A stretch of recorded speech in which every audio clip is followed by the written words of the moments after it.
When studying genre, the focus lies on the exigencies, writers, and audience. The exigence is the purpose, writers are the authors, and well, you know what an audience is.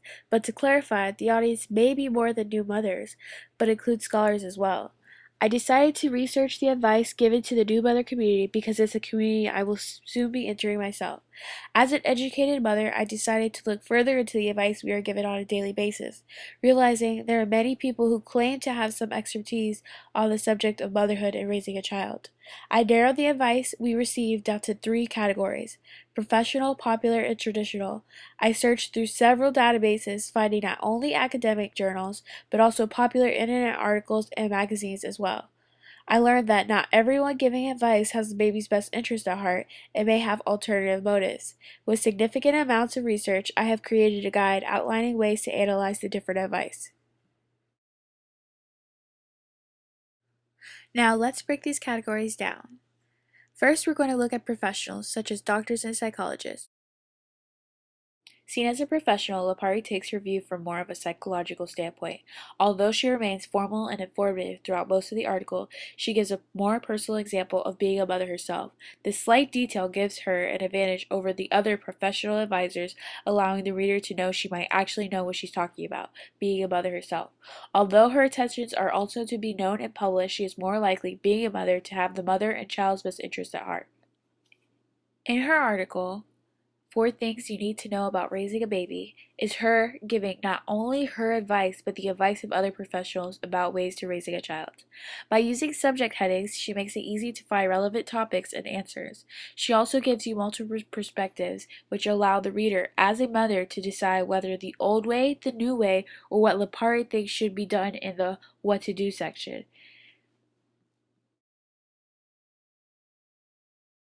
As she explains, the most important of the emerging revelations is that the key to stimulating emotional and intellectual growth in your child is your own behavior.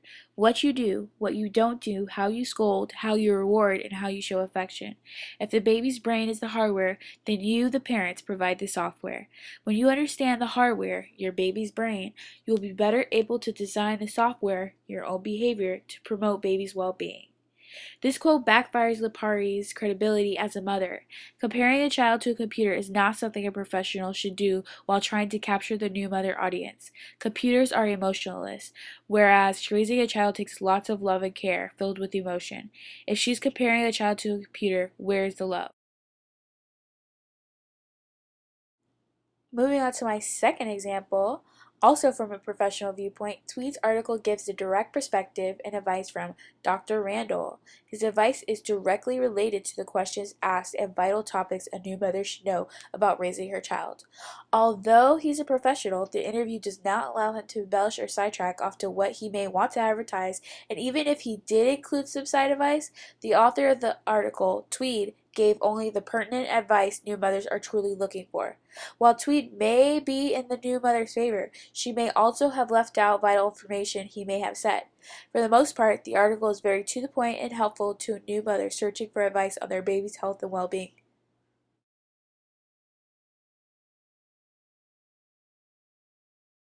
Parents always want the best for their babies, but today's world presents some confusing choices. Randall Narsterter, OMD, LAC, CCH, and author of the Holistic Baby Guide, states, while Nurster is correct about having so many choices, the advice is still only given in his perspective as to what is the correct way to raise a child. His titles following his name have also not been unnoticed, and neither has the advertisement of his book. The true intentions and purpose of this professional doctor may have to be analyzed and critiqued. Is he trying to be relatable so new mothers think he knows what's best and then goes and buys his books? What makes new mothers not doubt a male doctor's advice and the convenience of buying his book to answer all of their questions? As he states, there are so many choices and people giving advice in a world where convenience is priority over what's best for a child. Now let's look at the second category, traditional. Many new mothers base how they raise their child through tradition and culture. The influence of new mothers' tradition and culture is very important when making decisions on how to raise her child. You may make decisions based on things like how you're raised, how you see others may have been raised, and the good old mother's intuition.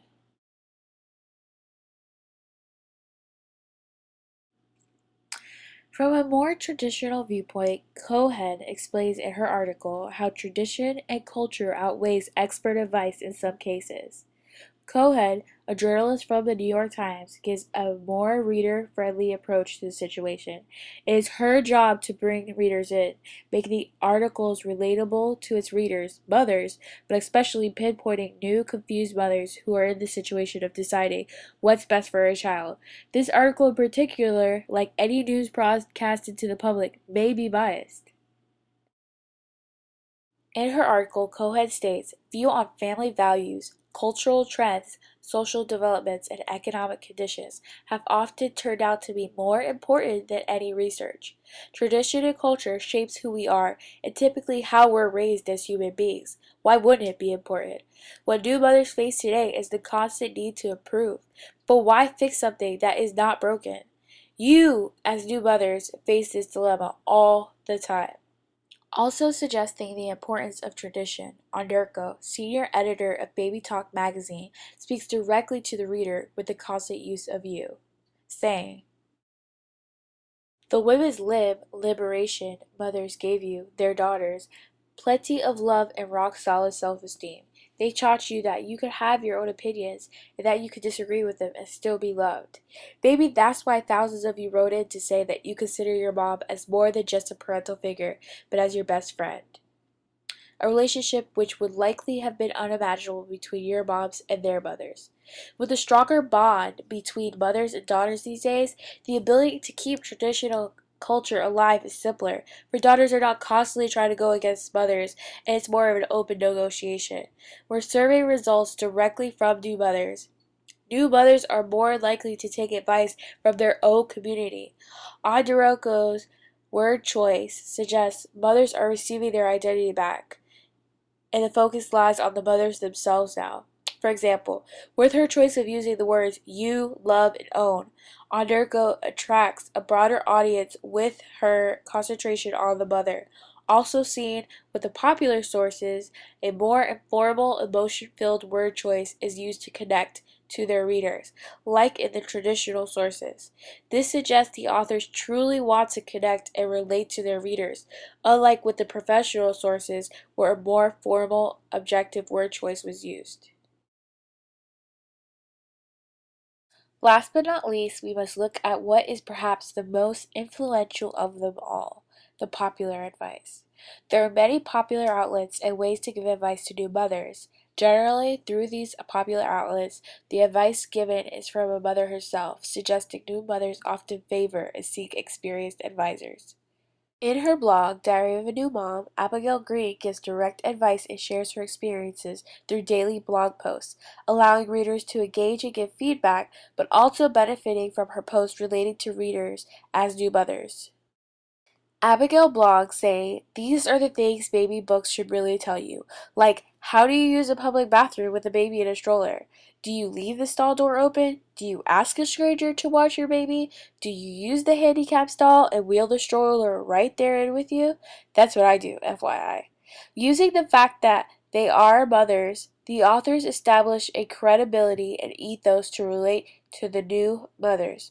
Although these women are experienced mothers, one could argue that this experience may not make them better equipped to handle similar situations a new mother has experienced. However, this experience is often used in popular sources to establish credibility.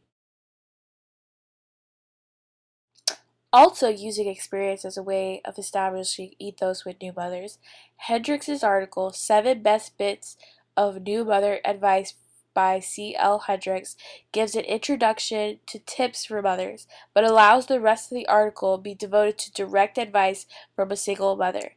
Allowing credibility and giving the readers what they truly want to hear, Hendricks is only the door used and not the actual one giving the advice.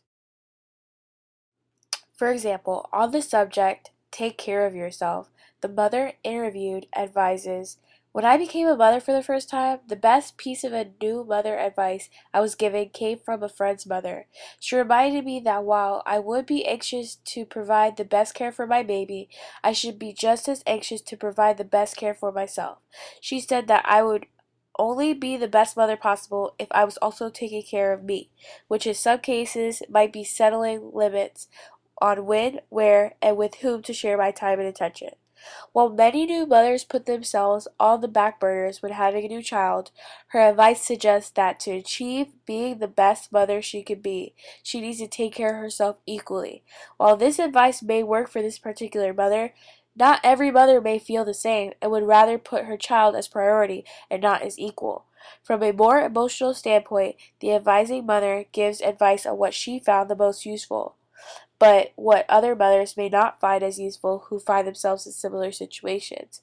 Not all mothers who give advice may give the best advice, but with every child there is a different story with different advice that work for them.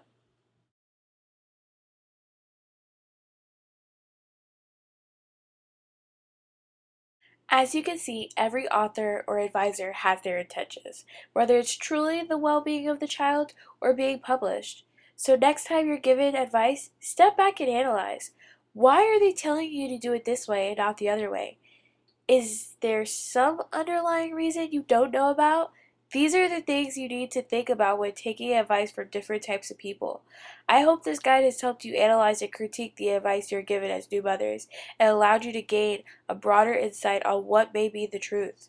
As an educated new mother, after analyzing these genres, I have discovered there is more than the obvious, and a deeper analysis is needed, especially when considering the advice for my newborn child.